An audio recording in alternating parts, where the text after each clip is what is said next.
Whether thou art a ghost that hath come from the earth, or a phantom of night that hath no home, or one that lieth dead in the desert, or a ghost unburied, or a demon, or a ghoul, whatever thou be until thou art removed, thou shalt find here no water to drink. Thou shalt not stretch forth thy hand to our own. Into our house enter thou not. Through our fence break through thou not. We are protected, though we may be frightened. Our life you may not steal, though we may be scared to death. Welcome to Scared to Death. I don't know why I almost forgot our own show name, Creeps and Peepers. I tried to say 2 words at once as usual. No, it's okay. Creeps who can't get enough of horror, and peepers who hate it but just keep coming back. Me. Pee. And I've been feeling extra creepy lately. I feel like have? yeah, I've been wanting more horror lately. When times are weird, I'm like, let's double down on it. Okay. Well, I don't feel the same way, but I've been noticing some strange things in our house that we can talk about later because I haven't told you about it. I'm Dan. Hey guys, I'm Lynze. And thanks again for the continued reviews and ratings online. So appreciated. Every time you leave us a good review, it helps so much for us as, finding new listeners. Obviously positive reviews help, and most of them are positive. And that, I feel like, brings a lot of new people into our show. So thank you. That's how people find us. And thanks to Black Rifle Coffee. Yeah. Oh my God, we got such a huge gift of, it felt more worthy of a coffee shop than an individual. I know, it was so generous. So many bags of coffee, shirts, so many of the socks, the stickers, the cold, mugs. It's not like cold brew, but cold brew, like the I think stuff it's that's cold brew. canned. Oh my God, so good, and we're all drinking it, and we're extra alert. We're hopped up. And I'm not supposed to have caffeine, so it's super fun for me. And one more quick stand-up special announcement, for a while at least. Get Out of Here Devil, my third 1-hour special, 7th widely released album. Yay! Out on video on Amazon, Apple TV, cable on demand, Google Play, elsewhere. Out on audio, Pandora, Spotify, iTunes, and elsewhere. Hope you watch and or listen and enjoy. I'm super proud of you. Thank you. What's it called? Get Out of Here Devil. Devil. So see, it's part of this show. Boom. Did it. And also this for the YouTube listeners, hidden 20% off promo code for Scared to Death merch will appear only on screen on YouTube. So creeps and peepers watching the show will get that discount code. Oh, fancy. And you can use it on the badass Demon Cat black tee, zip up black hoodie. So good. I love that one. I feel like I say that every week. Oh, But I it love is that so one. good. But I do. It's great merch. Super cool iPhone case in the store now as well. And thanks for supporting the show by getting the merch at badmagicmerch.com. And now it's story time. We are so grateful for you. I felt like I had a few extra announcements. I tried to get to them quick. You did a good job. Okay. You're great, Dan. Good job. I'm excited for my stories today. You are? My 2 stories. And you have, I think, 3, right? I have 3 because when I was reading through our, when I was reading through the emails, there's just so many. And so it's so hard to know, like, how do you, I'm just going off like titles or whatever, subject lines. Sure. So I'm just kind of like scrolling. So I have 2 littles and 1 slightly larger, but probably about the same amount of time. As 2 regular stories. Okay, cool. I'm excited. I have my first story is about the long sordid past of Arkansas's Crescent Hotel. Okay. I've never been to Arkansas. I've been to Arkansas several times. Hot Springs, Arkansas is a cool little place. What were you doing in Arkansas? I was doing shows years That's ago. how I learned how to spell it. At colleges and, Okay. opening up for Larry the Cable Guy actually years ago. Oh, wow. That's like many, many moons ago. Okay. Cool guy. So the Crescent Hotel, it has a past that makes it worthy of like a horror series or a horror movie. Cool. Being either set on the in the hotel or based on it. And then we're gonna head to Virginia for a nice, creepy little urban legend, the gruesome story of the Bunny Man. Okay. That sounds so creepy. It is so creepy. That sounds terrible. So decent amount of setup for this first story while you get ready. Okay, before you start talking though, these socks this week are super extra special. They came to me from a fan named Stephanie, and look at how cool they are. She had socks. Oh, those are cool. She had socks made for me. I don't know, can you guys really see them? Like they say crystal Oh my power. God, that's pretty cool. They're so cute. Really cool. Thank you, Stephanie. Appreciate you. Okay, now you may begin, Daniel. Okay. Have you ever walked into a hotel room after a long journey and thought something like, someone's just been here? Yes. Maybe it's the smell of their perfume or aftershave lingering under, cheap disinfectants. Maybe there's an indentation on the bed left by someone who was clearly recently just sitting there. No. Another guest, a maid, maybe something else entirely. Think too hard about who may have just been in your room, and what they might have been doing shortly before you checked in can make your skin crawl. Were all the sheets washed? Did housekeeping clean both of the pillowcases? Were all of the surfaces wiped down? Easy to torture yourself with these kind of thoughts. And if you want even more self-torture, think about previous guests who might still be in your room. Guests who stayed in and then died in your room. I've never thought about that in a hotel. Or died somewhere near your room. Think enough about that, and as you walk down the hallway, your skin will begin to crawl for a different reason. In the stairwell, you may see something shift in a dark corner. The empty hallway suddenly feels crowded. Every room you enter feels like someone just left. Someone who has been there a long, long time. A lot of guests have these thoughts at the hotel I'm talking about today. Welcome to the Crescent Hotel in Eureka Springs, Arkansas. You paid for your room, gotten your key, and unpacked your bags, and you don't know just yet how long you might be staying. Even before the construction of the Crescent Hotel, Eureka Springs was a special place. Nestled in the heart of the Ozark Mountains, Eureka Springs was named for its springs, more than 60 of them, that bubbled up with supposedly magical healing water. Okay. Oh, I'm into this. People of various indigenous tribes long visited the springs to visit and bathe in the sacred water. In 1854, a pioneer named Alva Jackson stumbled upon the springs he'd heard of in legends and stories, and tried some of the healing water on his son's eye, which had become cloudy and infected after an accident. The boy's eye healed, Alva was convinced the magic of the water was real, and he set up a medical practice. I'm into it. Let's do it. During the Civil War, he treated soldiers from both sides, including a judge named L.B. Saunders. Within 2 months, Saunders' leg, which had been mangled by a bullet, was healed, and Saunders was convinced that the water was what healed him, and he helped Alva turn the woodsy community into a real city. Together, they officially named the town Eureka Springs in the summer of 1879. News of its magic water spread like wildfire. People said it could cure everything from baldness to problems with pregnancy, to hay fever, later to cancer. People moved to Eureka Springs and set up businesses and shops for those staying in town while they searched for a cure, and the wealthy that vacationed in Eureka Springs for several months each year. And on May 1st, 1886, Eureka Springs' own luxury hotel, the Crescent Hotel, opened as a year-round resort. The hotel helped transform the town into a place called the Little Switzerland of America. Oh my God, how cute. Yeah, because of all the grand Victorian buildings nestled up in the mountains. Very scenic. It had cost $294,000 to build the Crescent, and it was quickly nicknamed the Grand Old Lady of the Ozarks. General Powell Clayton oversaw construction and hired an architect named Isaac Taylor, who brought in stonework specialists all the way from Ireland.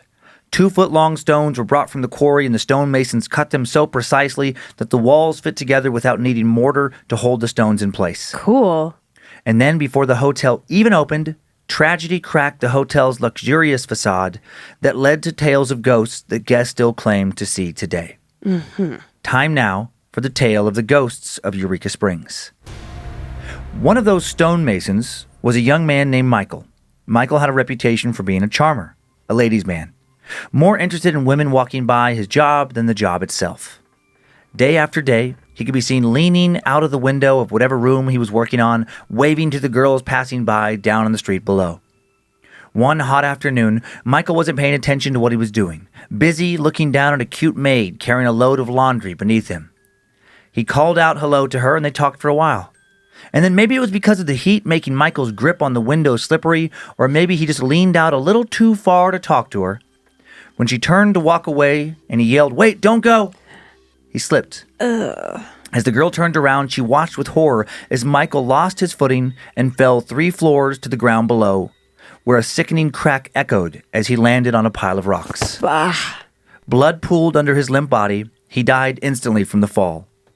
Not having any family in the area, he was quickly buried in the woods behind the hotel. Everyone wanted to forget the disaster that happened from the window of room 218, but Michael wouldn't allow himself to be forgotten. Since shortly after his death, many of the guests who have stayed in room 218 have checked out the hotel more than a little spooked after seeing a dark shape in their peripheral vision the night before. They looked tired. They didn't sleep well because they kept hearing their closet and bathroom doors slamming shut. Or when they tried to open those doors, they couldn't.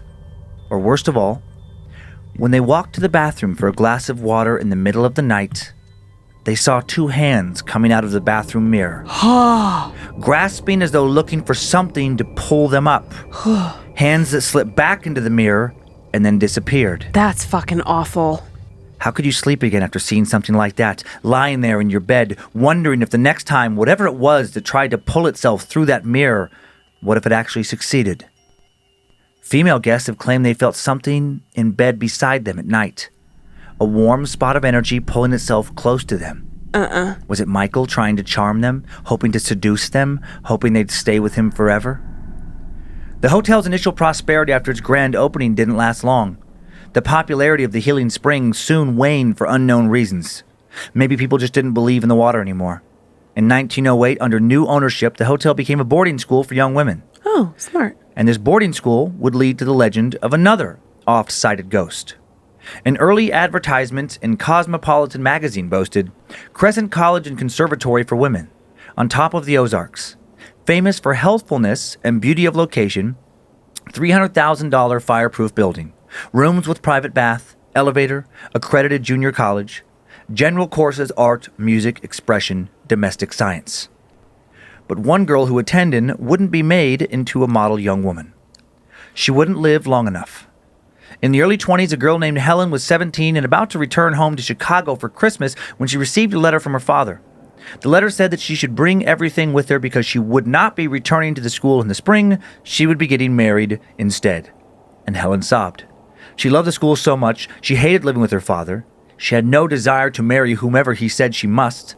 So she decided to escape her father's vision for her future, and she drowned herself in the lake. Oh my. As she walked to the lake that night in her nightgown, she must have had to strain to see through the mist that enveloped the water that evening. It was reported to be especially thick. When the mist cleared the following morning, the groundskeeper found her body drifting face down, dead in the water. And according to legend, every year on the anniversary of her death, a dense mist now falls on the old hotel. And out of the mist, guests report seeing a young girl emerging from the lake, her nightgown trailing behind her. They hear her humming as she wanders the halls, looking for her old room, maybe trying to pack her bags, trying to accept her fate of returning home, but she'll now never make it to Chicago. She's trapped in the Ozarks forever. And once a year isn't the only time people see her. Every Christmas, an enormous tree is set up in a corner of the hotel's dining room. And years ago, a few days before Christmas, the manager unlocked the hotel to find that all of the decorative Christmas presents under the tree had been strewn all over the room. The manager thought it was a prank, even though he distinctly remembered locking the dining room doors the night before. And he put the presents back under the tree. The next morning when he unlocked the doors, he saw that packages in the tree had moved to the center of the room, with all the dining room's chairs in a circle around it as if to say, sit. You wanted to have Christmas, so let's have it. When he put the chairs back, all of the menus on the tables flew up to the ceiling and then fell down to the ground as if whatever was there was upset. Was it the ghost of Helen? And sometimes a member of the hotel staff has looked into the Victorian mirrors of the hotel and seen a young girl standing behind them, staring sadly at herself. And then she seems to evaporate into mist. In 1934, the school for girls went out of business. And 3 years later, a man named Norman Baker purchased the old hotel. And Norman would be the author of by far the darkest chapter of the hotel's history. Norman Baker was an interesting man, to say the least. He was a former vaudeville performer, the inventor of the air calliophone, a machine that played calliope music. That's your favorite. My favorite. He traveled the world with a troupe of performers that claimed to do magical tricks like seeing into the future. He was a snake oil salesman, a professional con man. He knew how to get people to trust him, how to take advantage of that trust, and he took advantage of so many in Eureka Springs. He looked successful. Norman drove a hand-hammered, coach-built, Cord automobile, custom-painted in electric lavender. He wore dark, chalk-striped three-piece suits in the winter, white suits and matching shoes in the summer, and lilac shirts year-round. Funny. He sported a diamond horseshoe stick pin and a watch fob as heavy as an anchor chain. Norman Baker turned the hotel into a medical clinic. He named it the Castle in the Air, nicknamed it, and claimed that he, a world-renowned doctor, had the cure for cancer. Oh. But he had no such thing. He broadcasted advertisements for his miracle cure over the radio, reaching sick people coast to coast with a golden promise. He could help them, but he couldn't because he wasn't a doctor, and his lies would soon turn deadly. His cure for cancer was no more than some water, corn silk, carbolic acid, and ground-up watermelon seeds. What? He would inject this concoction wherever he thought it might work, often into patients' eyeballs. or into holes that he drilled into their skulls. Yeah. Norman was a monster, truly a mad scientist. He had one wing of the building sealed off, labeling it a psychiatric ward. Yeah, I bet. There, his patients, crying out in pain, would be sequestered away from prying eyes so they wouldn't deter additional people from being conned and tortured as well. He experimented with reckless abandon, and when someone eventually died, and so many died, Norman disposed of them by shoving them down a chute where the corpses piled up in a disposal room. Ugh. No bodies could be taken to the morgue during the day because the clinic claimed to have a 100% success rate. At night, a nurse would arrive and one by one place each dead body on a gurney and wheel it down to the morgue. Oh my God, what an awful job. She was the only one allowed to be in this portion of the building. The only sound that filled the halls would be the creaking of her gurney as it rolled down the halls and the thump sound of another body hitting the slab. And today, nearly a century after she moved the bodies, guests claim to still hear her. Beginning around 11:30 each night, they hear the creaking of her gurney as it rolls down the hallway and her shuffling footsteps following behind it. Sometimes they feel the tug of a hand on their foot as they sleep, as though the nurse has mistaken them for a dead body and is trying to drag them off to the morgue. Sometimes they hear a quiet chuckle. Some guests have claimed to hear her speak, to say stuff like, "You're a heavy one, aren't you?" Oh. When they open their eyes, some have claimed to actually see her, an older, solidly built woman with gray hair and flat, dead eyes, leaning over them, wearing a little white cap, a neatly pressed uniform, and no name tag. No name tag needed if you only interact with the dead. Once word began to trickle out about what was going on in Baker Hospital, the people of Eureka Springs reported him, and his history of fraud drew the attention of the FBI. After a standoff with local police and the FBI, he was finally imprisoned, sadly not for long. He would go on to commit more acts of quackery, but that's not a part of the Crescent Hotel story. The residents were so angry by what had happened that they broke down the doors and trashed the place, even tried to burn the building down. But someone or something prevented that by supposedly turning on sprinklers that hadn't worked in years. Weird. Maybe the ghostly inhabitants of the Crescent Hotel were fighting for their building. For years, the building passed from owner to owner, was used intermittently. In 1997, the building was purchased by Marty and Elise Roenick, who oversaw an expensive 6-year restoration and renovation. When the hotel reopened as a hotel for the first time in over 100 years, new reports of hauntings immediately followed. Guests to the newly renovated hotel have often come back after a night of sightseeing and fine dining, only to see apparitions like what appears to be an 80-year-old woman in front of room 419, searching for her key. "Do you have my key?" she'll ask the guests, and then disappear into the wall. And when guests take a picture of their vacation posing in the hotel's lobby, they might not see what's behind them at first. But when they take out the photos, later some see the grin of a little boy hovering around their knees.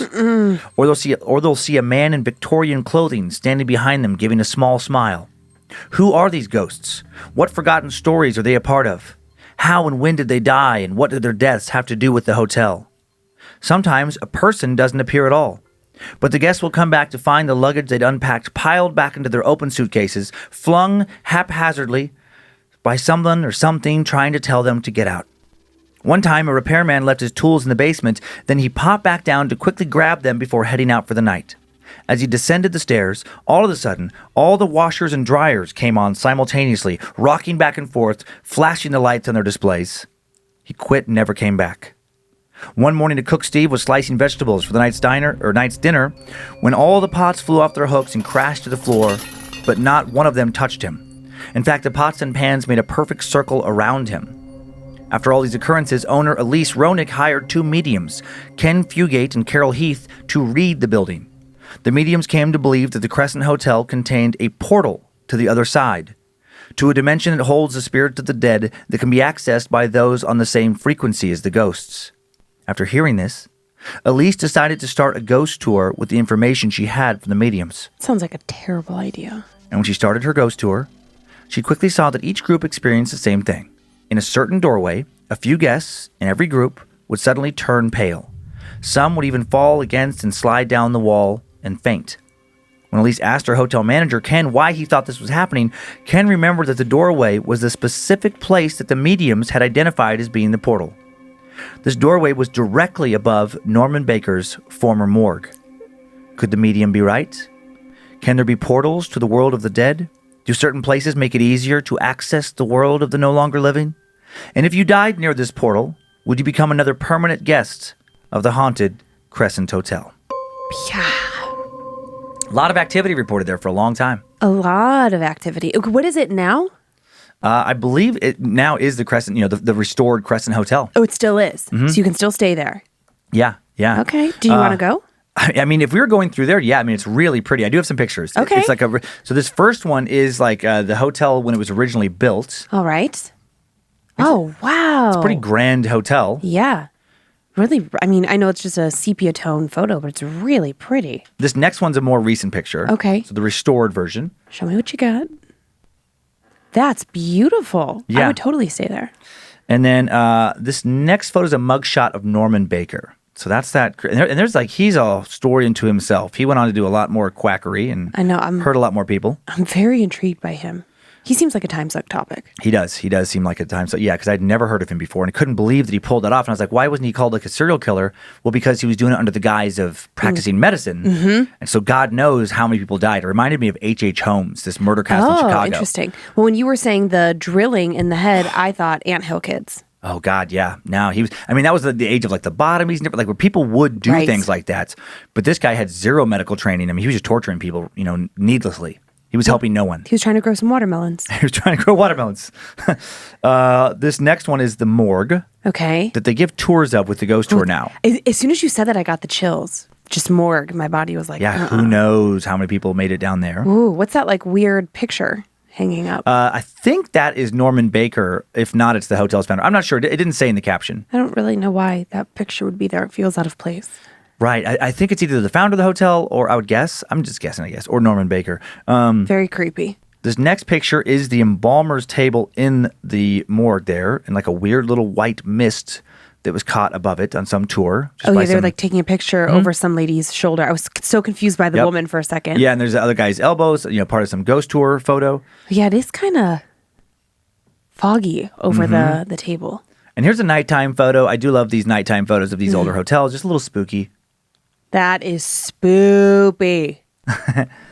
Yikes. So cool looking, though. Really pretty. It's a really pretty hotel. But terrifying. Mm-hmm. Okay, now I have to say, before we discuss this, that right as you were starting this story, I took a sip of my coffee and burned the roof of my mouth. No. I was just over here like... Holding it in. Good job holding it in. That's a terrible feeling. Oh, it's so awful. So awful. Okay.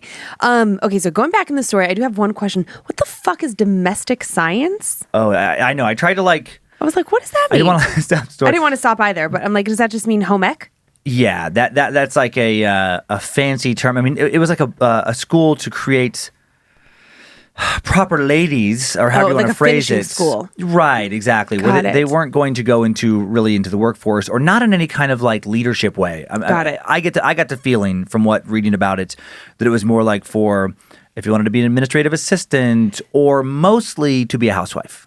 And to run the home. I was taking it since it was a boarding school. I just took it as like girls who were maybe not really willing to conform to society, parents who had a little bit of money who said like, bullshit, I'm going to marry you off, or so you're going to go learn whether you like it or not. Right, we're going to turn you into a quote unquote lady. Lady. Okay, so the guy that like leans over. Yeah, Michael, room 218. Oof. Yeah, that one really creeped you out. Yeah, just because it feels like an accident that really just kind of thing that happens.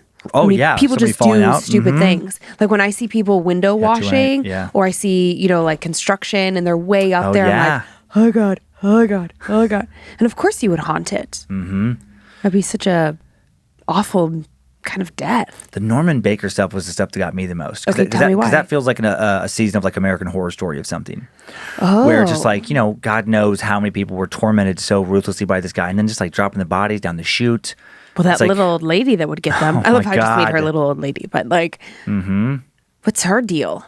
Who feels comfortable just moving dead bodies by themselves at night? In the middle of the night, knowing that this is like super shady? Yeah.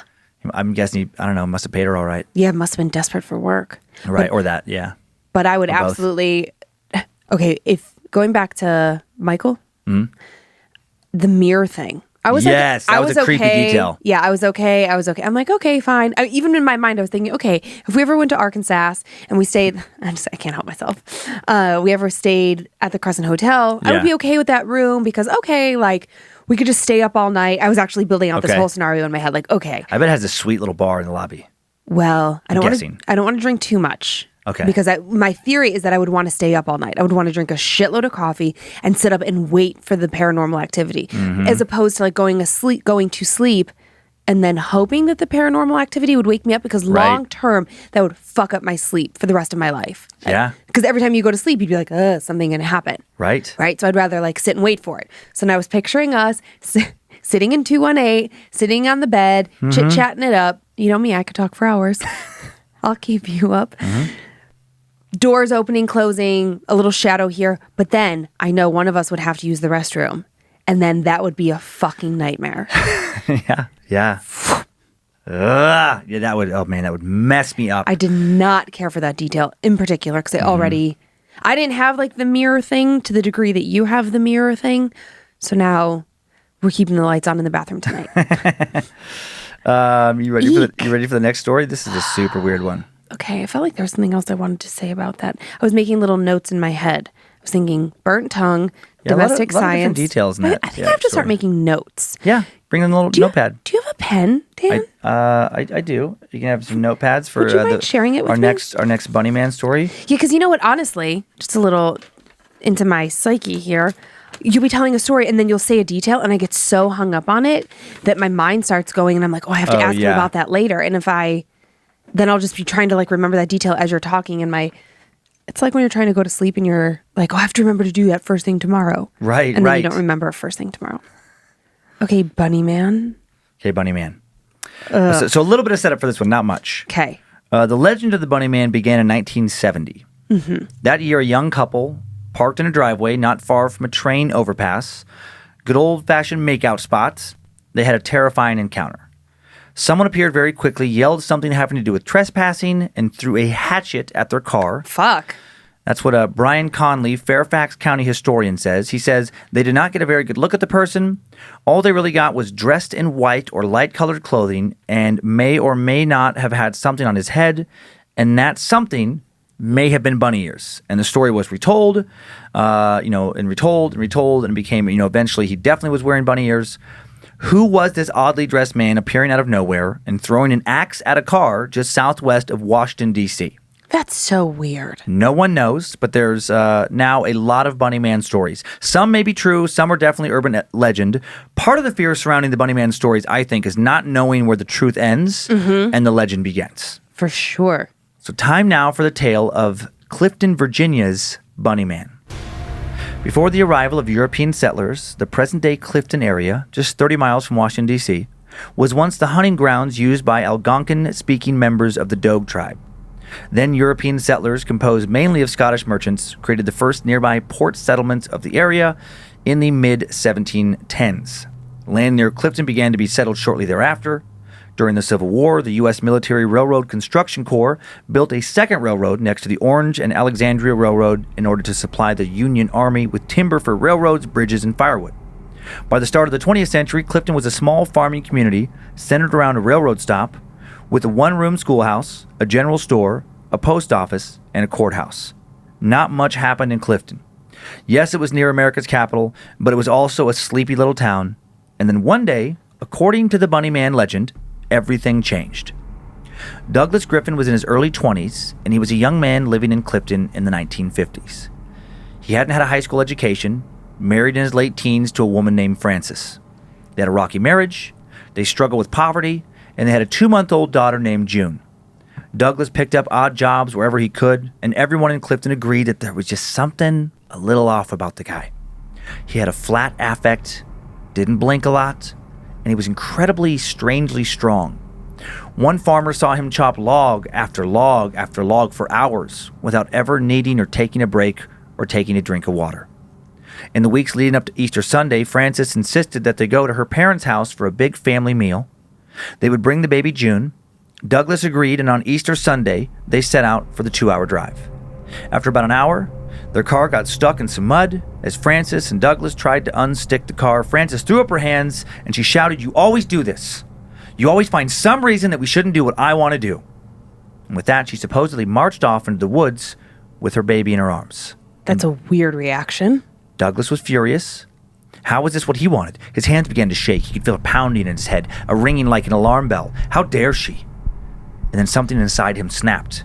He grabbed a hatchet from the trunk of the car, walked into the woods after Frances, and then Frances and baby June were never seen alive again. Eventually, when she didn't show up at her family's that afternoon and didn't call that day or the next, Frances's family notified the police. Authorities found Douglas at his house, calmly smoking a cigarette on the front porch. And when they asked him when he had last seen his family, he said that he and Frances had had an argument. She walked off. He looked for her until sundown, and then he finally gave up and went home, hoping that she would meet him there. And she never did. And the police did not believe him. Why hadn't he called the authorities when his wife was missing for more than a day? An intensive search of the area was organized with the involvement of the Fairfax County Police, Washington detectives, and Boy Scouts. At about 5 in the evening, just as the searchers were about to give up for the night, one of the detectives noted that the ground on which they were standing was very soft. They started digging, and soon they saw the mangled, torn-apart bodies of Frances and baby June. They'd been hacked to bits with an axe, then carelessly buried. The trial that would follow was short. Douglas's lawyer claimed his client was insane, and when the verdict came in, it was that Douglas should spend the rest of his life in a mental asylum located a couple miles up the road. They let him out of the courtroom in handcuffs, and he had that same vacant look on his face. Clifton residents didn't like the idea of Douglas being held so close to their homes. They couldn't get the image of Frances's and June's mangled corpses out of their heads. They petitioned the state legislature to move him. The state legislature agreed. A new asylum was being built in a remote part of Virginia, and they transferred Douglas and other patients by bus to this new asylum when it opened. Or at least they tried to. It was a rainy day, and the bus driver was told to move quickly. People were yelling behind him. It was hard to concentrate. His eyes kept darting off to the sides to make sure his handcuffed passengers were staying in their seats. And when he looked back at the road, a deer darted in front of the bus. He swerved, the bus tipped over, and crashed with a horrible grinding of metal against the asphalt. In the cloud of smoke, no one could see anyone else. And when they did a head count later, one person was missing. Shit. Douglas Griffin. Police searched the nearby woods for hours. They figured that eventually something would have to show up. A piece of tattered clothing, a shoe, maybe even Douglas himself, either alive or dead. But all the police found as the weeks stretched into months were the bodies of rabbits. Dismembered with their spines practically ripped out of their bodies. Bloody, torn apart, big bites taken out of their meat. He's eating them, said one detective. He's staying alive by eating the rabbits. Eventually, the officers gave up their search. They figured, how long could one person live in the woods, eating rabbits, foraging? And then after a long while, they forgot the strange and violent life of Douglas Griffin. Decades later, in 1970, a couple was parked in a driveway not far from a train overpass, and a man appeared out of nowhere and threw an axe at their car, shattering the windshield. Was that man Douglas Griffin? After that, the residents of Clifton started seeing a man with bunny ears in their backyards, ransacking their garages, even once in a home. The homeowner entered the home to find their household pet mangled and gutted. People wondered, had the bunny man finally run out of bunnies to eat, or had he just gotten a little more unhinged? Then a couple years later, a group of teenagers, Alan, Mikey, Paige, and David, were bored, and their boredom would lead to a particularly gruesome encounter with the bunny man. It was Halloween night, and they'd been to a couple parties, but by midnight, everything had been shut down by tired parents and complaining neighbors. Piling into Mikey's sedan, the teens drove around aimlessly. They spoke of being excited to go to college next year, about what it would be like to leave their small town and live in the city. Eventually, Mikey pulled over by a bridge with a rail line at the top and a road running under the bridge. "Want to just get drunk here?" he asked his friends. They all agreed. It was as good a place as any. They got out of the car, popped the trunk, and pulled out a case of beer. After a while, David and Alan started messing around, probably acting drunker than they really were, and they started to push each other. Then David ran to the overpass and tried to scale the side of it and quickly fell off. Alan ran up the hill onto the other side and managed to get on top. "Guys, get down from there," Paige called. "Come back to the car." But if they responded, she didn't hear them. "Dicks," Mikey said. "Let's go find him." The two climbed the hill, and scrambled onto the overpass. It was creepy up there, Paige thought. You could see all the cars coming and going, but they couldn't see you. When she tore her eyes away from the road, she was alone. Mikey? She called. David? Alan? Then something hit her in the side of the head and she saw a burst of white light. When she opened her eyes later, she saw them. Mikey, David, and Alan.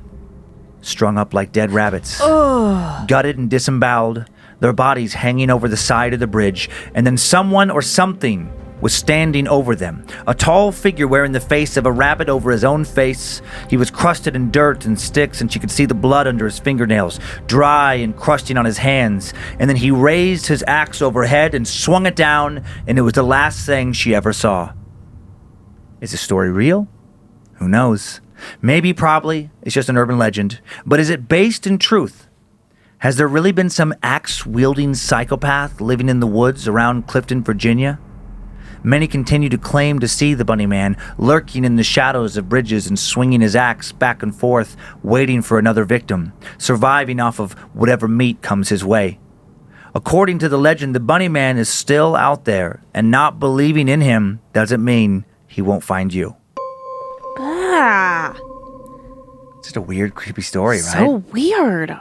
And some really creepy pictures with it. Oh, I bet. I'm not excited about this. Okay, so picture number one. This is the Bunny Man. This is the picture that comes up a lot with this story. Oh, okay. Kind of a crazy one. Kind of crazy and feels totally not plausible. Yeah. This is somebody's interpretation of the Bunny Man. Who's also wearing a vest. Right. Bunny Man's formal.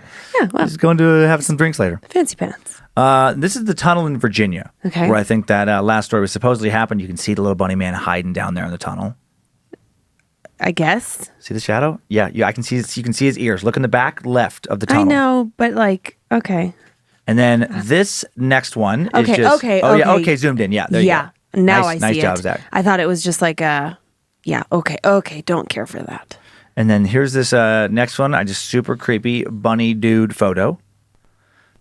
Look at this weird... Oh my God, what is that? This is somebody... And again, for new listeners, you can find these pictures on the Instagram and Facebook for Scared to Death. But this is somebody just dressed up in an Easter Bunny costume. What year is that? I don't know. I'm guessing like the 40s. Fuck, that is so creepy. I can't So believe that kid is creepy. not crying. Oh, well, these next kids are crying. This is Can one of you the... blame them? This is one of the funniest pictures. I remember seeing this picture for the first time years ago, and I died. Oh my Whose God. idea is this? This is somebody, like probably Is that a a dad real- at home.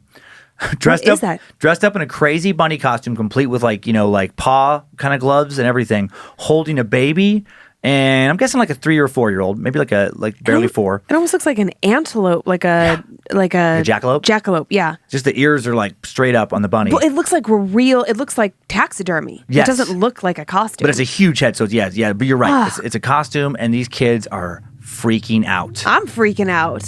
I'm guessing that's some dad thought that'd be hilarious for like I'm sure. an Easter picture. Yeah. And it is, and he was right. Nailed it. Nailed it. Crushed Nailed it. Good job, Dad. How old was Douglas when he Don't know. murdered Don't his know. family? Because I was just thinking, I'm like, he could still be out there. Yeah, theoretically, if it was in the 50s, Yeah. he'd be my Grandpa Ward's age. He'd be in his 80s. Well, maybe he's a very angry Papa Ward. Oh my God. I mean, your Yeah. grandfather can still wield an axe. Yeah, he can wield an axe. Yeah, he still can chop some firewood. Yeah, so it would. I don't care how old somebody. I cannot speak. What the fuck? Even if an old man came at me in the woods with an axe unexpectedly, I would still be fucking terrified. And like the horror movie version, and again, admittedly, all these stories are just speculation. Sure. And the urban legends more so. But they're written, like a horror movie or laid out like a horror movie. But I mean, in horror movies, whenever they have like I'm thinking of like Poltergeist 2 and some horror movies, when they have a very old man character. Yeah. I mean, there's something, I feel like it's the same thing as it's scary for the same reason in a way that little kids in horror movies are scary. A little kid is not supposed to be intimidating. Right. An 85-year-old man is not supposed to be intimidating. They're usually like the least threatening people. They're usually the most peaceful, the most helpless. Right.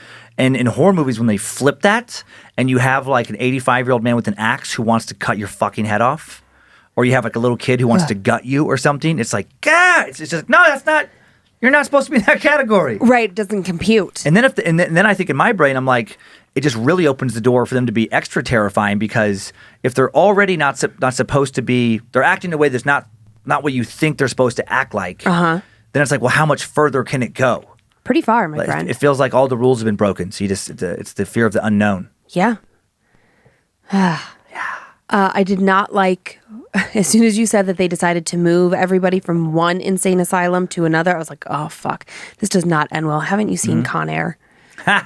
Right, exactly. I mean, I can't believe they couldn't find him. That's urban legend. Doesn't matter. Yeah.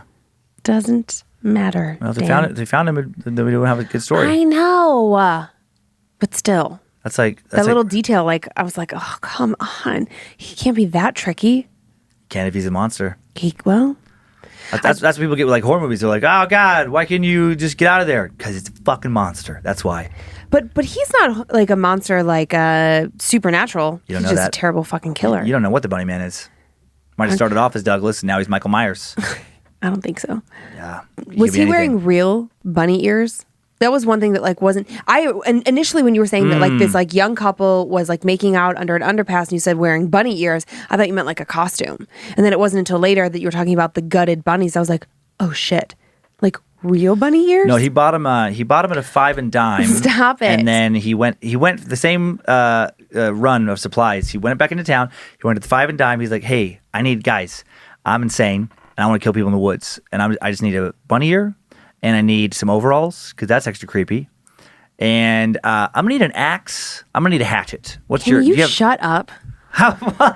Nobody knows. Nobody knows. Well, of course, but when you tell the story, clearly it would be bunny ears from bunnies that he killed. Probably. It's a good guess. Homemade bunny ears. I mean, it's most probable. Most probable. Because where was he getting money to go to the 5 and dime? I don't know. I don't know. Exactly. He killed people and he took their money. Well, it's creepy. I think that don't we have a creepy bunny head at home? Weren't you a terrifying bunny one year for Halloween with the kids? I'm picturing it. Yep. Yeah, I was a don't unicorn. think we have that mask anymore. I was a unicorn. Yeah, I think I was like an evil bunny. I think we do have it. Ooh, that'd be sweet. Why isn't that here in the office? Well, I'm not privy to the stories ahead of time. Why am I not telling stories always in my bunny head costume? How's it going to be tonight when you wake up and I'm standing over you with the bunny mask on? Wearing nothing else? That might be weirdly hot. Never fucked a rabbit before. Oh, good Lord. I don't have a tail, though. Oh, man. All right. We can figure something out. I just get a wad of cotton balls, attach them to a belt. There you go. Get it real weird. How are you thinking? Oh, yeah. That would be a great prank. Yeah. Actually. I was thinking of pranks to play on you during this. And then anytime I want to play a prank on you, I'm like, nope, you would do it back to me. I think. Probably. And then that would be awful. And I would cry. And, it's got to be an agreed upon one-way street. I can terrify you. This is the limit of your terrifying me. After your stories, I'm going to talk about my prank. Your plank? Can you plank? My plank. No, my prank that I pulled on Kaido this past week. Oh, yeah. I'll wait till after the stories, though. Okay. And then I need to talk about some things that have been happening in our house that I have not been telling you about. Okay. I was waiting for this. Are you already rolling your eyes? No. Mm-hmm. You sure are. Do you have your squishy? I do. Okay. So our first story comes from an anonymous listener. A little Native American kind of background to it. Hey, Dan and Lynze, I'm not the best writer, but this experience has stuck with me my entire life. Even writing it out now gives me chills. I'd like to think it's the reason I'm in my late 20s and still scared of the dark. Completely understand.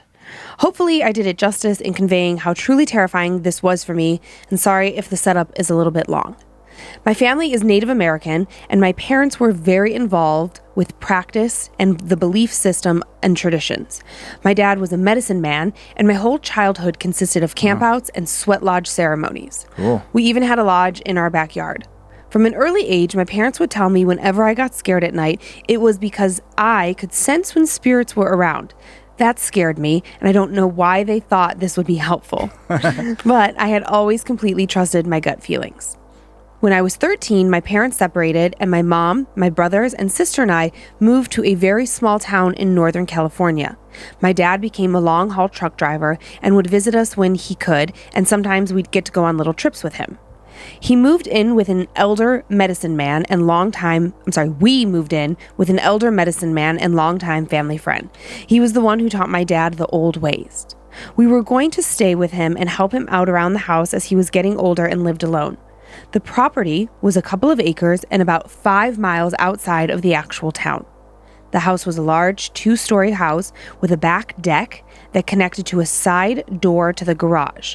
There was a set of stairs leading up from the land in the back to the deck, and we were right next to the side garage door. So it's sort of like this back system. I can picture it. Can you? Mm-hmm. I can too, yeah. Inside the garage, from the side door, there was a small hallway with a door to a room.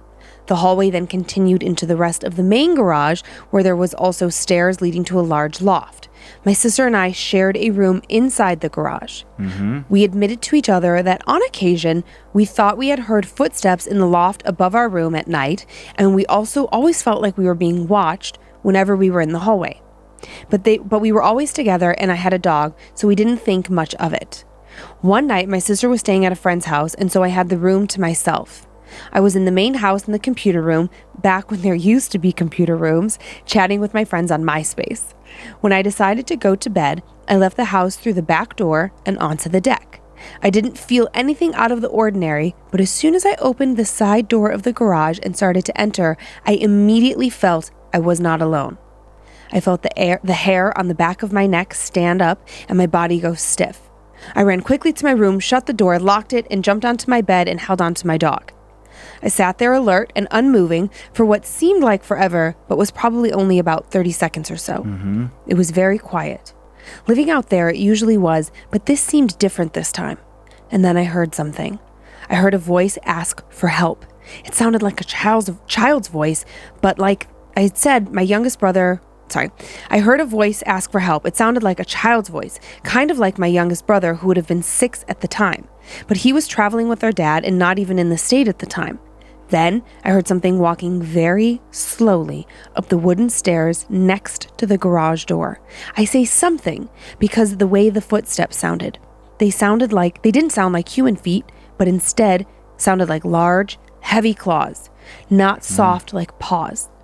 I could now hear it walking in the garage hallway, and it again asked for help. But this time, it called me by my nickname. Momo, help me. What? I was frozen with fear. The air felt so heavy and wrong. I could hear it walking in the hallway until it stopped right in front of my door. And again, it said, Momo, help me. I didn't hear it speak again or leave. I refused to open my door or move, so I stayed inside on my bed until I eventually heard my mom's voice outside calling for the cat. I ran to the window and started banging on it, crying hysterically for her. I was not able to go out into the hallway. I had to wait for my mom, and she came and she got me, and I honestly don't remember a lot of what happened right after this, but I remember that my mom told me she believed me. I thought it was strange that my dog had absolutely no reaction during the whole incident. He just slept on the bed right next to me. The weirdest part about this whole story is that a few days later, the garage burned down. The house was not damaged, and no one was hurt during the fire, but the garage was completely gone, along with everything my sister and I had ever owned. After this happened, it felt like a peace had settled over the house, and we moved out shortly after. My mom told me later that she believed the old man had either been dealing with dark energies or had someone sending those energies with intent to do harm. I guess I'll never really know. Thanks for reading. Love the podcast and have been recommending it to everyone I know. Keep up the great work. Oh, thank you so much for recommending the podcast. That's so nice. And then in that story, I got it took me out of it just for a moment because obviously of Momo. Yeah, it's what we call our daughter. Yeah, it's a nickname for Monroe. And I was thinking like Momo definitely never needs to hear this story.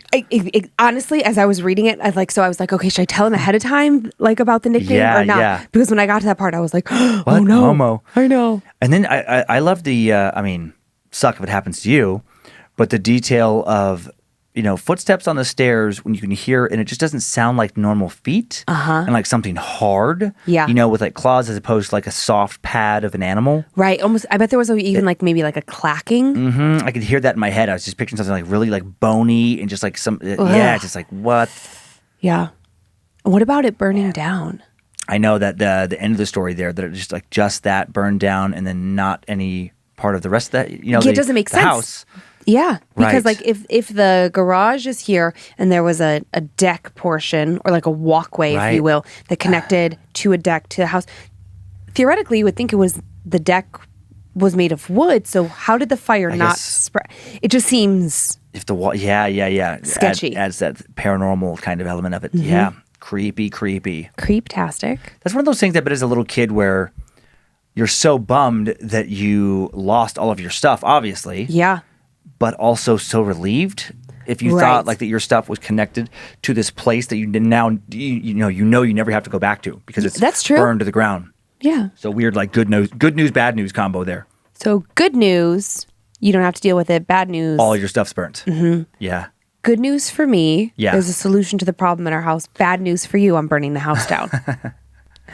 Insurance fraud if there's ever Aye. too many ghosts. Is it insurance fraud if I have a reason? I don't think that reason counts for insurance. I don't think you're like, I had to burn it down. There was demons. There were demons inside. Probably Yeah. not. Then No. I become like a wackadoodle. So I don't think that holds up in court. All right, fine. All right, so this little story comes from Cincinnati, Ohio, which, I love Ohio because that's where I'm from. Got to give 3 a little ways. love. What? 3 ways. 3 ways? That's what I think of when I think of Cincinnati. What? Spaghetti noodles, chili, Oh. cheese. I was like, menage a trois? What? I thought you were Gold Star chili. Skyline. Both of them. Okay. I do like it though. I do like chili with spaghetti noodles. It's weird Yeah, and it's delicious. fun. Yeah. Yeah. Okay. All right. Ready? All right. This podcast is spooky and I love it. I love the paranormal, but with this experience, I fear it more than I used to. I used to go ghost hunting with my family and friends. We have gone to multiple places such as Waverly Hills, multiple asylums, sanatoriums, and jails, and so on. But the one place that really stands out is the Cincinnati Reformatory. This place has its history of violence, priests that have raped children. The basement is known for a ring of dogfights and many other things. But the one place that really got me was the attic. I followed my mom and her coworkers and some neighbors of ours to this attic, while some of the others went down to investigate the basement. We trudged up there, and I automatically didn't like the feel of the room. Something about it felt ominous, but I sat down next to my mother in the circle they had created with the chairs. There was nothing up there but a table, and we set the flashlight there for the test that we knew was about, about where the spirits can flip it on or off. So here I am, sitting with my back facing the wall, maybe like 2 feet away from the wall, the ground itself cement, and we begin to ask questions. My mom's coworker begins by asking if there's something there, and we hear a gunshot. This is a noise that has been said to have been heard throughout the night while nobody is there. So we ask another question. Are you a demon? And if that was, please, can you make another noise? First off, I absolutely hate this question, and I don't want to know if it's true or not. Well, lo and behold, from behind me, what sounds like claws starts scratching the ground, and it starts running towards me. I quickly stand up, my neighbor next to me doing the same thing, and she has started crying at this point, and the flashlight flips on itself as if to say, yes. So immediately, I look at my mom and go, I'm done. And needless to say, that was the quickest I've ever gone down a set of stairs. I wanted to leave that place and go home, but we couldn't because we had rented the place for the night and had no way of locking the doors. And so I refused to go into the attic again. Now jump ahead a couple of months after that. My parents and I were invited to go back for another tour by my mother's coworker. I said absolutely not and refused to go, for which I am glad I did. The owners of the place hated being alone in there while they had to clean, so they would leave little recorders around the house as they worked. The week before my family went, the owner said the hallway smelled like decay for a full week.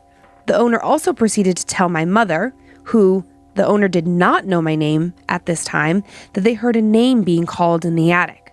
When my mom asked what the name was, just for curiosity's sake, the woman said that something was calling the name Sarah. After that experience, I cannot go ghost hunting, and I refuse to. Luckily, the owner shut that place down due to their own issues of it taking over their personal lives, and now no one can tour it anymore, but I would never go near it even if that was an option. Thanks for reading my story. I look forward to listening to you all and the other spooks you share. Sarah. Yeah. I figured that was. Man, that's interesting that she won't go ghost hunting anymore. That's it. She's after done. That. Yeah. I think that's how I would be.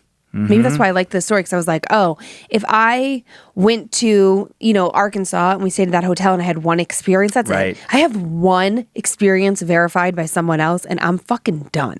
Just so you know, like, we're doing this podcast, one thing happens that is definitely that you're like, yep, saw that too. This shit's over. Someone else is going to have to sit in this chair.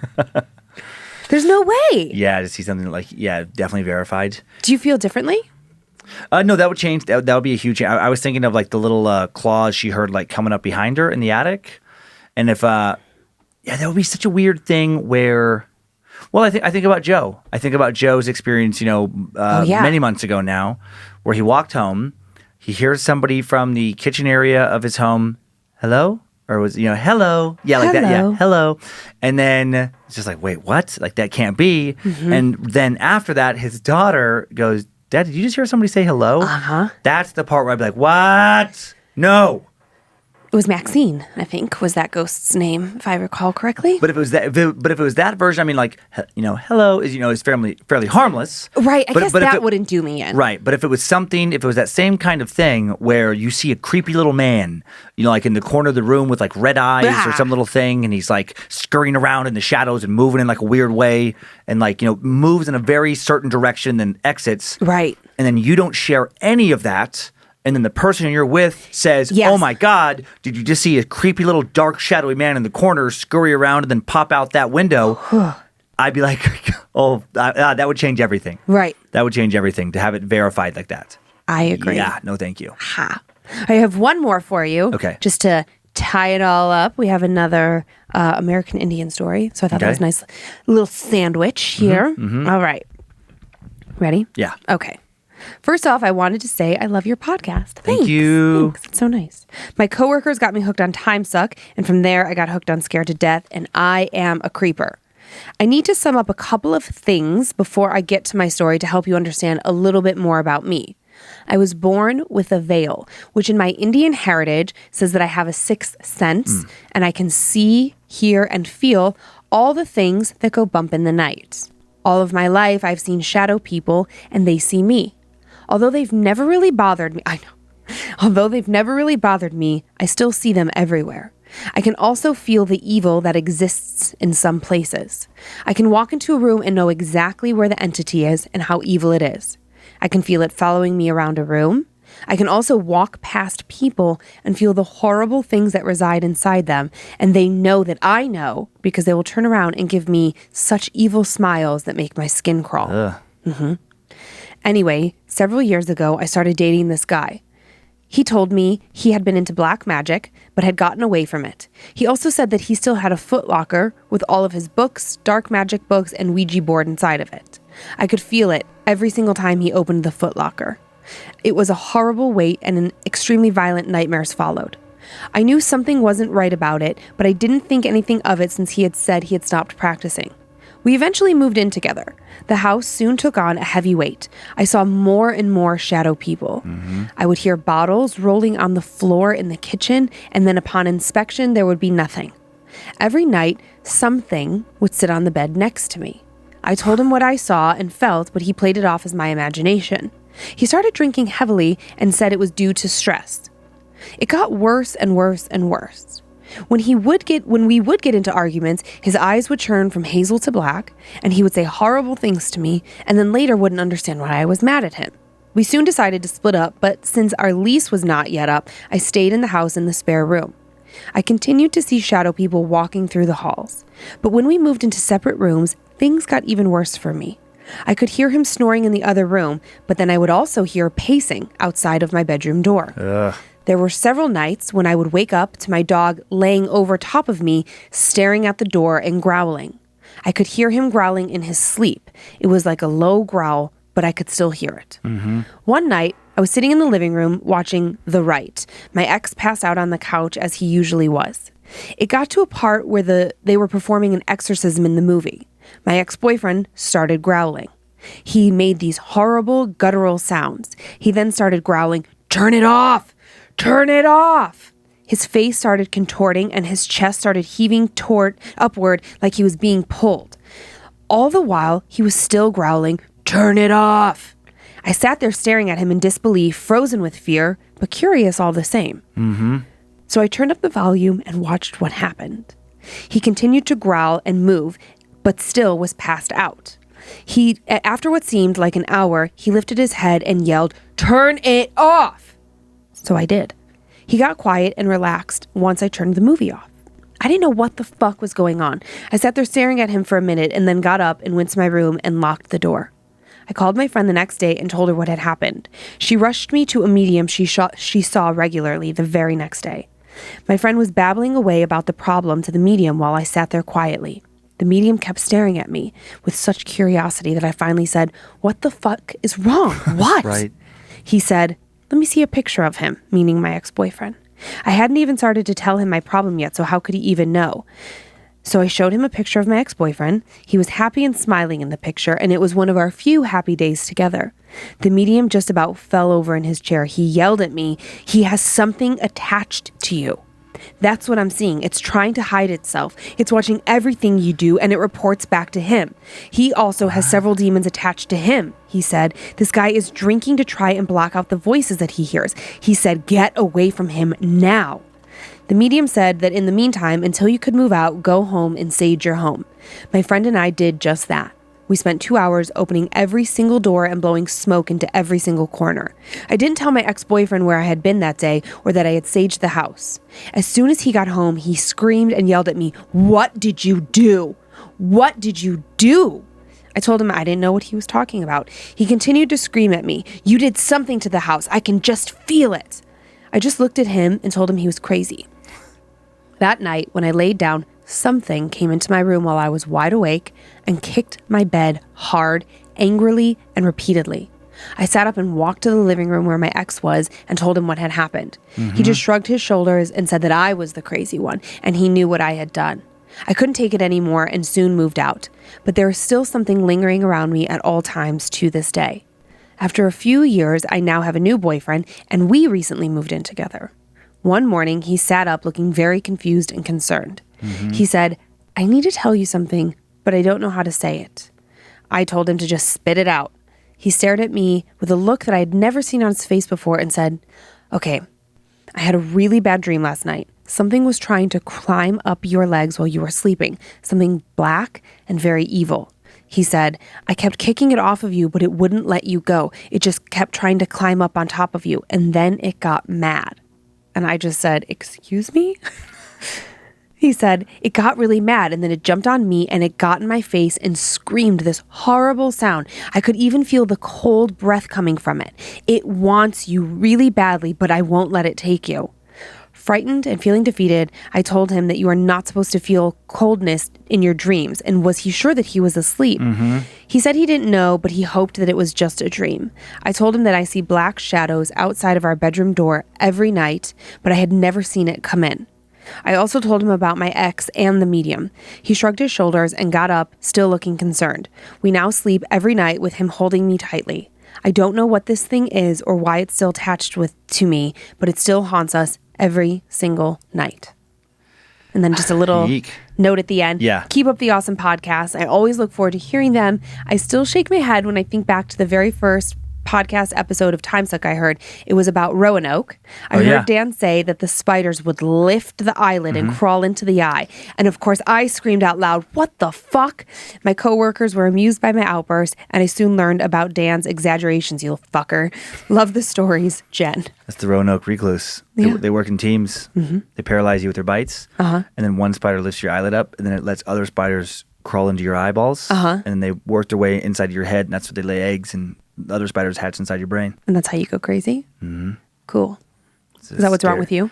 Nope. It's the scariest fake spider. I was thinking about that story. I just think about, like, she called it the veil. Thing like her, like the sixth sense, or the ability to see things, and then the medium. Picking up like the dark, creature around her and him, and more around him, and then that's one of those things too, where I'm like, we talked about earlier about if somebody else verified something. Yes. Because if I went into, as skeptical as I am, if I went into a medium and they were like, you got all this dark energy around them, or actually better yet, if I went in with a group and there was like 5 or 6 people and I was singled out as being the one with the dark energy, I wouldn't believe them. But how freaky would it be if you went to like 3 mediums, nobody says anything, and everyone keeps identifying like you. Like if everybody kept be like, oh, everyone else is fine, but he has, especially if it was specific, 3 things on him. Right. And then like 3 different mediums say that, then I'm really freaking out, because then I can't rationalize it away as like, well, that's just one person's opinion. Right. But if everyone is seeing the same thing that's like paranormal or evil, or ugh. Have you ever been to a psychic? Tarot card reading? No, I don't think I mean have. like I in don't a think I joking have. way. Like have you ever like actually sought that out? No, never sought it out in a serious way. I've never even done it in a joking way. Well, because I mean, some people will be like, "Oh yeah, Larry's like we're at a fair. You should see the tarot card reader or whatever." Yeah, a long time ago they weirded me out, and I wouldn't go for that reason. Why did it weird you out? I think because I believed in it more when I was younger, and I didn't want. I'm like, well, if they know what they're talking about, I don't want to have my head messed with if it's just going to happen anyway. Yeah. I don't want to know about it. And then later I became very skeptical, and now I'm at this point where it's like, with this kind of show, it's like I don't know, what's on the other side. If anything, I don't know if there is another side. Yeah. I lean towards thinking there is something else out there now. Mm-hmm. I don't know what it is. I still think, at the very least, the majority of those people are con artists. Is my own opinion. Sure. But I'm open to some of them having some kind of gift and some kind of sight that I don't need to understand. Yeah. And that could be real. And that would be, but man, I'm glad I don't have that gift. Oh my God, me too. If that's a thing and you could like see like or like having the veil, like our listener, I'm glad I don't have that. Me because too. my psychology, no. Thank you. I mean, I guess you would get used to it, maybe. I guess if it's all you've known, like if you've had That's it your true. whole life. That's true. If you've had it your whole life, you don't know any. It just seems normal You don't to know you. any different. That's a good And point. if you grow up in a household that is accepting of that, right, and encourages it, or it's like part of like their belief system, Right. then it doesn't seem so weird. That's true. That's But, true. I mean, like in my household, my mom would have been like, "What the fuck is wrong with you? Shut up." Yeah, There's no way she would have indulged that on any level. If halfway through life you suddenly got that would be the terrible thing. Yeah. Before I forget, I know you're going to talk about our house and you have some gifts. Yeah. And you want to talk about Just that really quick. The what you thing did to with Kyler. what I did to Kyler. Go I was ahead. proud of You myself. can tell your story. This is something I'd worked on thought about for a long time. It came up during the Secret Suck, this little other podcast associated with Time Suck. And then some listeners suggested where I get these little Bluetooth speakers for this very specific prank. And I got the tiniest little Bluetooth speaker you can get on Amazon. It's like the size of a quarter. It was crazy it's like small. Smaller than a lighter. It's just like this tiny little thing, but so loud. I think it's about this size, like the size of like a little tea light, even smaller in circumference. Smaller. If you can. Yeah, quite a bit smaller in circumference. Yeah, so tiny, but very loud. And I put it under his nightstand drawer. So like on a little metal brackets. Yeah. So if you felt underneath the drawer, you wouldn't find it. Right. And it wouldn't be in the drawer. And then I set up a horror playlist on a dummy phone that we don't use anymore. Waited for him to go to bed, was reading a book down there in the living room. And after a few minutes of him being in bed, just played at the lowest possible volume. I could control the volume from the living room. This horror sound of, it was a song at first. Ring Around the Rosie. Ring around the rose. Like very creepy. Yeah, it was like soft. 10 seconds in. Dad, I hear something. No, my favorite is that he wasn't immediately freaked out. He goes, "God damn it, Dad!" Like he immediately that's thought it right, was a the first joke, time. which was so funny to me. Yep. And then so Lynze and I go up, and what's nice is you press pause on the phone, go up. And he thought it was a joke. He wanted it to be a joke for about a minute. course. And then we sold it well enough where he's like, wait, you're not kidding? And I was like, dude, I don't know what you're talking about. And then he started getting genuinely freaked out. Oh, so good. And then we looked around his room. I had a little talk with him about auditory hallucinations and about how like pieces of metal can pick up radio frequencies. Maybe that's what he's heard. I'm playing it dumb. Yeah, we were watching Stranger Things, so that we were like, maybe it's just in your head. Got in your imagination. Oh, so good. After like 5 minutes, finally get to like leave the room. But he wants the light left on in the hallway. Yes. And he wants to keep the dogs with him. Wants to keep the dogs with him. Go sit in the living room again. Wait about 2 minutes, and then I just played this other track. It was all from Spotify, but so this like funny. demon voice of just like, help me. Like talking backwards. And then it was Dad. He's screaming. Run up there. On the way there, I take the phone, shut it off just before I get in the door. So then he's like, no, I swear I heard it. And then I'm like, I start laughing, and I'm like, sorry, buddy, but you know how you sound.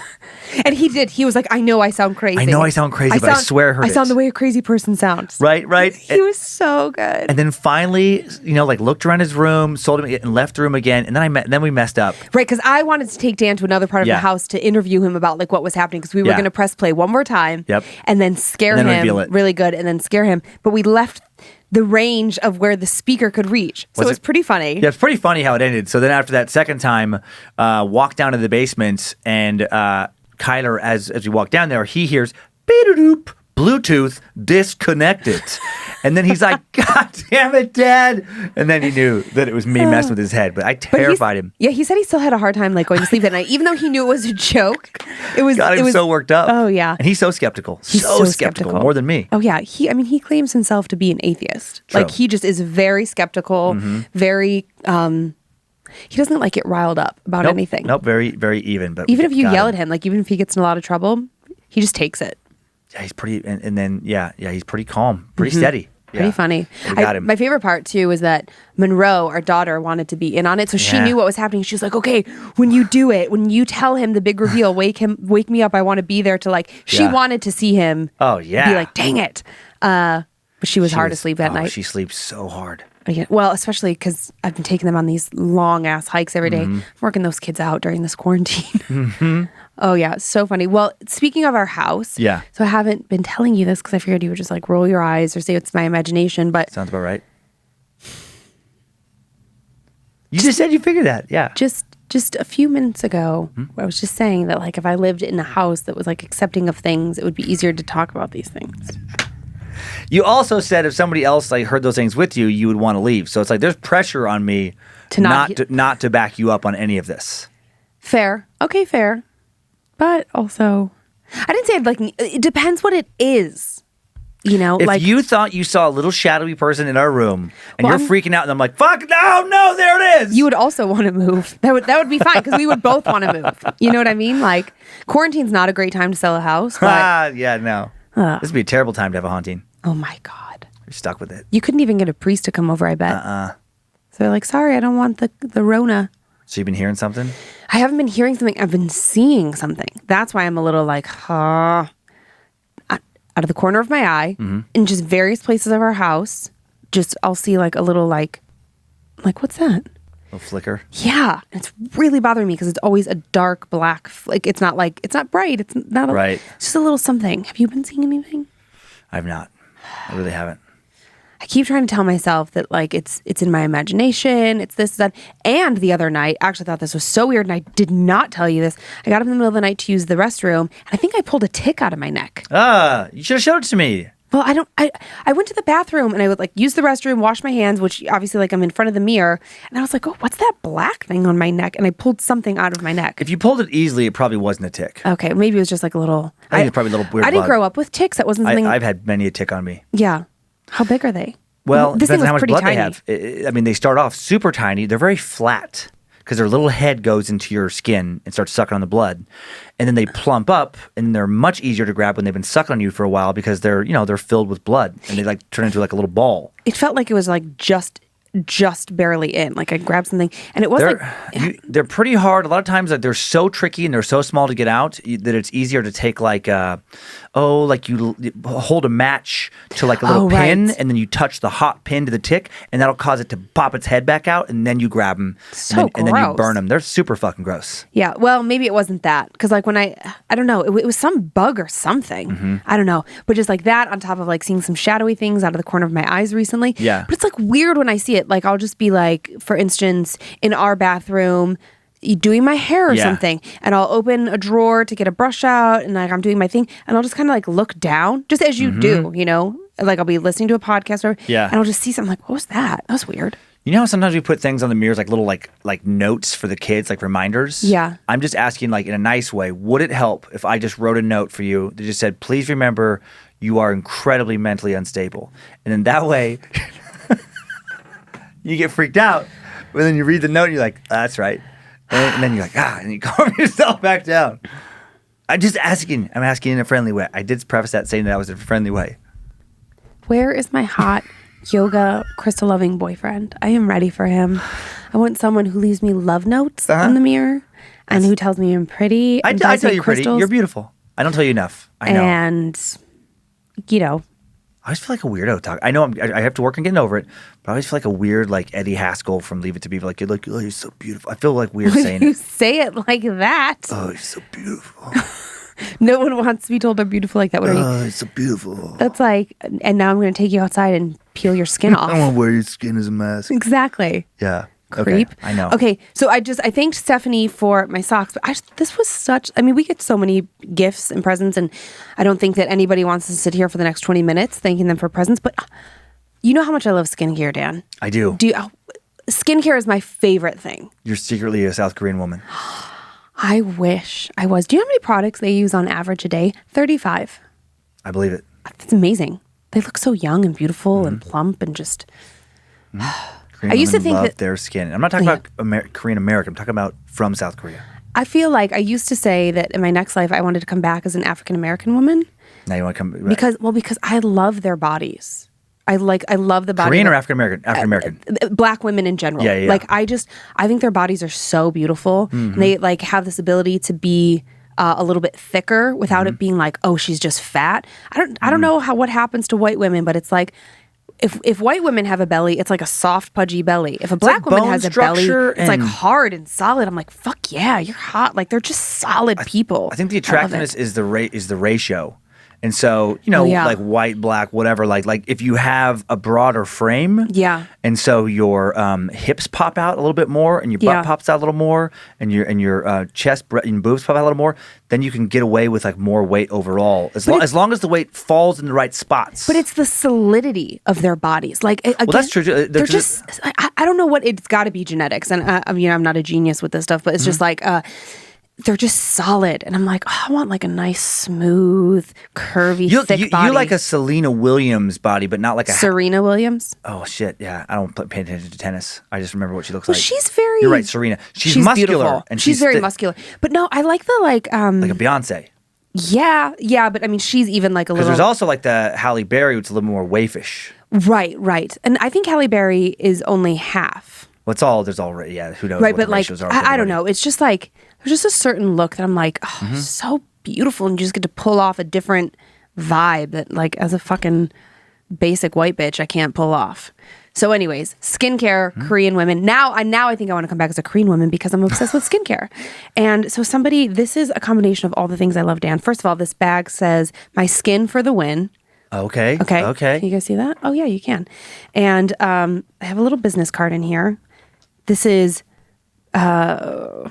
Julia Dalton -brush, and this is B3 Balm. Okay, B3 Balm. You can't really see it on there. It is crystals and skincare in one, Dan. Oh, man. This is Fluorite Rejuvenation Facial Oil. I want to see if one of these is like really clear. Look at, you can see Crystal's in there. crystals in here. This is like a little perfume roller. This is such a generous gift. There are so many things in here, and I just thought it was so sweet and so kind. Very unique. Rose quartz Yeah. face cleaning oil. This is going in our bathroom. Someone's going to start using it right away. Nope. I'm gonna get. I like my own. I like the face cleaner that I use. But it's very nice. I'm not trying to disparage it. I just like the one. I'm open to. I'll try it. I shouldn't have said. This is a nice way to get you into crystals. Well, let's take it easy. Anyways, thank you, Jennifer. Did I say that right? Julia. Sorry, I'm an asshole. Thank you, Julia, and thank you again, Stephanie, for my awesome Beautiful socks. packaging. I will say, beautiful I packaging. know, it's really cool. Yep. I'm a big fan of packaging. Yeah, she did a great job. I often buy things simply because of how they look. Shows they put thought and care into it. I agree, Dan. I agree. Thank you. We agree on some stuff. A few things. And that was that was all for today. I hope you had fun. I had fun. It was nice. Please keep sending in your personal tales of terror to mystory@scaredtodeathpodcast.com. For everything else, info@scaredtodeathpodcast.com. Thanks for listening or watching. If you watched, you got the discount code, Bad Magic Production. Thanks to the Bad Magic Productions team, Logan and Kate. also doing social media. Yes. The talented folks who design the merch and manage badmagicmerch.com. And also, Dan, if I could just interject, Yeah. because also for social media, Kate and Logan are looking for those short snippet stories. So remember, when you're sending in yes. your My Stories, if you're like, oh, this is just a little paragraph or like just a little thing, awesome. We want to keep you scared all week long. So feel free to still send those in. And Yeah. you can just like put a little note in the subject line, like for Kate and Logan or short story, or like right in the very beginning after you say hello to Heather, who beautifully handles all those emails so I don't Heather Rylander. Yep. lose my mind. Just a little note like, hey, this one's for Kate and Logan. That is awesome. Sorry. No, that was great. That was Thank great. you, Dan. And thanks to Sophie Evans for helping find more of the creepy stories. Yes, a writer and producer. She's great. And Joe Paisley for overseeing producing, directing. Zach Cohen, Jeffrey Montoya, and Joe creating the sound beds that Joe Paisley and Zach lay in. And follow us on Facebook and Instagram. Scared to Death Podcast. Find the pictures, more content there. And subscribe to Bad Magic Productions on YouTube if you want to watch. And enjoy your nightmares, creeps and peepers, and hope you don't see a scary shadow demon thing in the corner and then have someone else be like, hey, what's that scary demon thing in the corner right there? And because then you're definitely going to be scared to death. If spirits threaten me in this place, fight water by water and fire by fire. Banish their souls into nothingness and remove their powers until the last trace. Let these evil beings flee through time and space. Evil may pass through, but hath no home here within, scared to death.